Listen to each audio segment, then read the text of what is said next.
올해 CES에 사람을 닮은 휴머노이드를 선보인 업체들이 유독 강조해서 보여준 부위가 있었죠. 사과를 굴리고 카드를 짚고 자동차 부품을 들어 올리고 모두 손을 이용한 동작들입니다. 로봇 회사들이 이 동작들을 보여주는 이유는 분명합니다. 로봇에서 가장 중요하지만 그만큼 어려운 분야가 바로 이 손이기 때문입니다. 작년에 열린 한 포럼에서 테슬라 CEO 일론 머스크도 휴머노이드 개발의 난관으로 AI 두뇌와 대량 생산 그리고 손을 꼽을 정도였습니다. 특히 테슬라가 생산하는 휴머노이드 옵티머스를 개발하는 데 있어서 핵심 문제는 전적으로 손이라고 콕 집어 말하기도 했습니다. 왜 손이 이렇게 어려운 걸까요? 로봇 손의 형태는 크게 두 가지 방식이 있습니다. 그리퍼라 불리는 인형 뽑기에서 볼 수 있는 집게 형태가 있고요. 휴먼핸즈, 바로 사람의 손인데 이건 집게와 차원이 다르죠. 망치도 잡고 바늘에 실도 깨고 피아노도 치고 자동차도 조립합니다. 일론 머스크가 인간의 손을 진화가 만들어낸 가장 정교한 기계라고 표현했을 정도니까요. 흥미로운 건 손가락을 움직이는 근육 대부분이 손바닥이 아니라 팔뚝에 있다는 점입니다. 팔뚝 근육에서 나온 힘이 힘줄을 따라서 이 손가락까지 전달되는 구조인데요.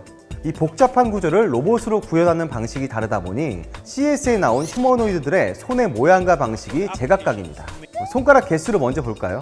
키노트에서 선보인 현대차의 아틀라스는 손가락이 3개였고 차기 양산형 모델은 4개, 또 중국 유니트리와 테슬라 옵티머스는 대부분 5개인 영상들을 많이 볼 수 있습니다. 사람 형태인데 손가락 개수를 5개로 하지 않는 경우는 왜 그런 걸까요? 답은 단순합니다. 굳이 5개일 필요는 없기 때문입니다. 여기 무게중심이 바깥쪽에 있죠. 그래서 이렇게 해서 이렇게 중력방식이 떨어집니다. 3차원 공간상에서 3차원 물체를 내가 원하는 방향으로 잡고 있으려면 3개가 필요합니다. 손가락 3개, 4개까지만 있으면 지금 하고 있는 일상생활에서 하고 있는 것들은 다 할 수 있습니다. 사실 로봇 업체가 손가락 개수를 정할 때는요, 신미성도 중요한 요소입니다. 사람 손과 닮을수록 시연 영상에서 이해하기 쉽고 투자자와 고객의 시선을 끌 수 있기 때문입니다. 물론 더 중요한 게 있죠. 바로 비용과 내구성입니다. 자, 그럼 이 시점에서 로봇의 핵심 부품 액추에이터에 대한 말씀을 드려야겠습니다. 액추에이터는 로봇의 관절 역할을 하는 구동 장치인데 로봇의 무릎과 어깨에도 들어갑니다. 특히 손에 들어가는 액추에이터는 작아야 하고 힘이 세야 하고 정확해야 합니다. 그런데 이 조건들을 동시에 만족하기는 당연히 어렵습니다. 이런 고민 끝에 로봇 회사들은 손에 들어가는 액추에이터를 2가지 방식으로 나눠 접근하고 있습니다. 우선 손가락이 꺾이는 이 관절 자리마다 액추에이터를 넣는 방식, 이른바 다이렉트 드리븐이라 불리는 방식입니다. 제가 취재를 했던 국내 휴머노이드 업체 로보티즈가 이 방식을 사용합니다. 보스턴 다이내믹스 아틀라스도 자세히 살펴보면 이 방식으로 보입니다. 각 관절에 장착된 액추에이터가 각각 움직이기 때문에 더 다양한 동작을 할 수 있어 자유도가 높고 동작이 빠르고 정확합니다. 또 고장난 액추에이터만 갈아 끼우면 되니까 산업 현장처럼 하루 종일 반복 작업을 해야 하는 환경에선 내구성과 신뢰성이 가장 큰 강점입니다. 하지만 단점도 있습니다. 손가락 마디마다 모터와 기어, 제어 장치가 들어가다 보니 손이 두꺼워지고 무게가 늘고 가격도 올라갈 수 있습니다. 로봇 손을 만드는 또 다른 방식으론 손가락 끝마디를 와이어로 당기는 방식, 이른바 텐더 드리븐 방식이 있습니다. 액추에이터를 손바닥이나 손목에만 장착하거나 관절 일부에만 장착하기 때문에 액추에이터를 덜 쓰고 비용도 줄어듭니다.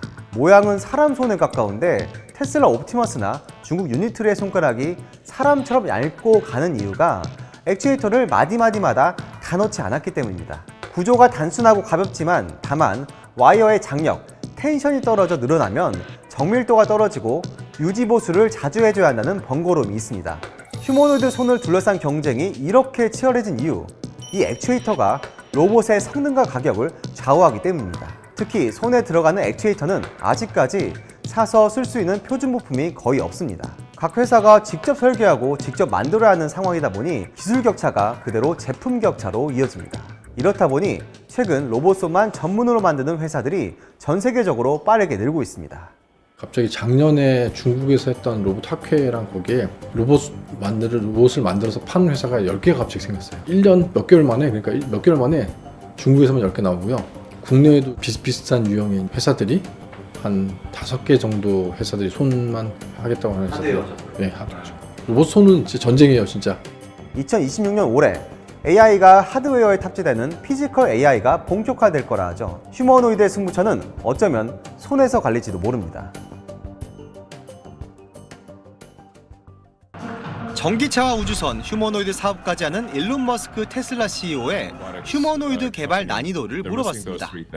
How challenging is this versus Cybertruck, Model Y, Model X. Gigafactory? It's harder than any of those things. Right now, we're struggling with the final design of the hardware. Like I said, it's really primarily the hand. 로봇이 인간의 정교한 작업을 대체하기 위해선 조작 능력을 갖추는 게 중요한데 그 핵심이 손이란 겁니다. 이 때문에 올해 CES에서도 로봇 업체들은 손으로 사과를 굴리고 카드를 짚고 자동차 부품을 옮기며 저마다 손의 성능을 강조했습니다. 그런데 로봇들의 손을 자세히 살펴보면 현대차 아틀라스는 손가락이 3개, 중국 유니트리와 테슬라의 옵티머스 등은 5개입니다. 손가락이 많으면 더 유리한 걸까요? 이게 무게 중심이 바깥쪽에 있죠. 그래서 이렇게 해서 이렇게 중력변수가 떨어집니다.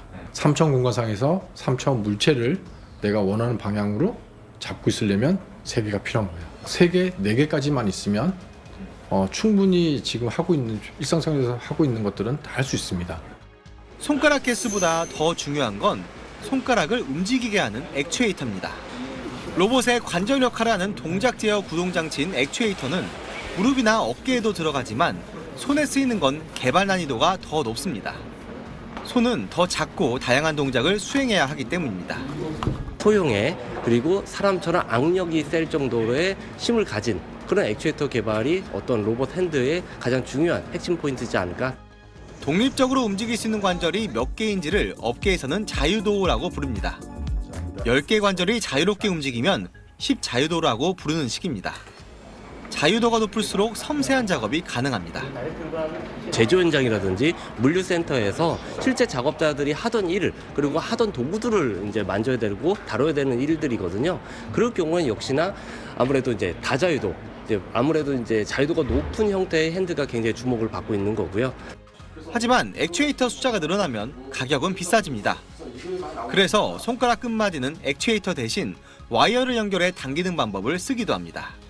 중국 유니트리는 이런 방식을 통해 액추에이터 16개만으로 20자유도를 구현했다고 설명합니다. 이 방식은 구조가 비교적 단순하고 무게를 줄이기 쉽다는 장점이 있지만 와이어가 늘어지면 정밀도가 떨어지고 수리도 더 자주 해야 합니다. 디자인을 중시하거나 크기를 중시하는 애들은 손가락 마디마디 관절마다 액추에이터가 안 들어가기 때문에 작고 얇게 만들어서 형태랑 사람과 비슷하게 만들 수 있어요. 크기랑. 최근 1년 사이 로봇 손만 만드는 전문 스타트업이 전 세계적으로 20개 이상 생겨났습니다. 로봇 액추에이터 분야는 올해 시장 규모만 32조 원에 이르고 연평균 11% 넘는 성장이 예상되면서 기술 주도권을 잡기 위해 전 세계 기업들이 뛰어들고 있습니다. SBS 홍현주입니다. 휴머노이드 로봇이 손에 든 작은 부품을 정확한 위치에 내려놓습니다. BMW 미국 공장에선 사람과 협업하는 AI 로봇이 투입된 지 1년이 넘었습니다. 테슬라와 벤츠도 휴머노이드 로봇을 공장에 배치해 시범 운영 중입니다.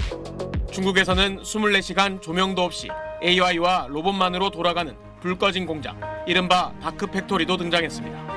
일론 머스크 테슬라 CEO는 어제 세계경제 포럼에서 로봇들이 올해 말부터 더 복잡한 작업을 수행할 것이라면서 인간보다 로봇이 더 많아지고 로봇이 인류를 풍요롭게 해줄 것이란 낙관론을 폈습니다. By the end of next year, I think we'll be selling humanoid robots to the public.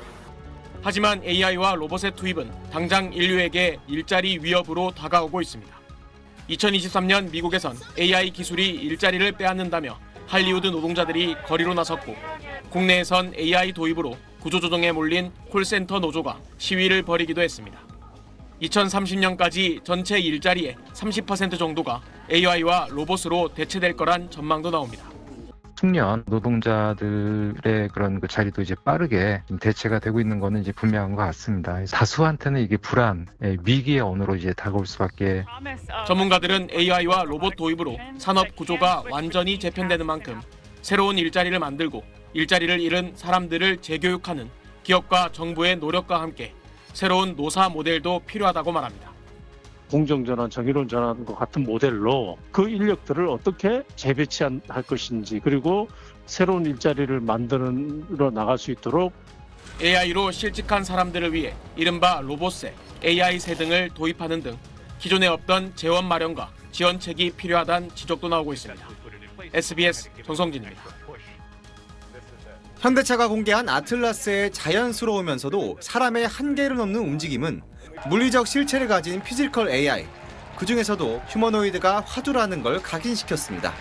권투를 하던 중국 휴머노이드가 항복하는 장면에선 관람객의 감탄과 웃음이 터져나왔고,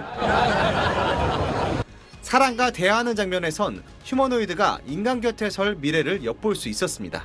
What's in front of you? In front of me are two individuals wearing CES badges. 올해 CES에 참가한 휴머노이드 로봇 기업은 모두 39곳. 이 가운데 절반이 넘는 21곳이 중국 기업이었습니다.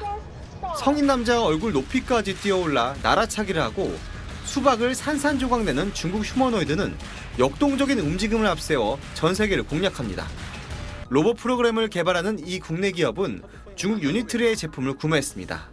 지난해 판매가도 절반 가까이 내려간 터라 하드웨어, 가격까지 모든 면에서 대안이 없다고 말합니다. 유니트리 제품이 가장 저렴했고 가장 그 중에서도 강인하면서 저렴했기 때문에 사용자들이 내부를 잘 뜯을 수 있게끔 SDK라든가 그런 것들을 잘 오픈소스에 해놨어요. 중국 휴머노이드의 기술력과 가성비는 급성장하는 중국 내 로봇 시장과 방대한 데이터를 바탕으로 합니다. 여기에 로봇을 먼저 현장에 투입한 뒤 문제가 생기면 보완하는 식의 빠른 속도, 그리고 정책적인 뒷받침도 중국 휴머노이드 산업의 경쟁력입니다. 국가 차원에서 벌써 재작년부터 센터 만들어서 예를 들면 옷 개는 동작 데이터만 계속 생산해내는 거, 어디는 못 박는 것만 하는 거, 이런 국가 데이터 센터들 만들었거든요.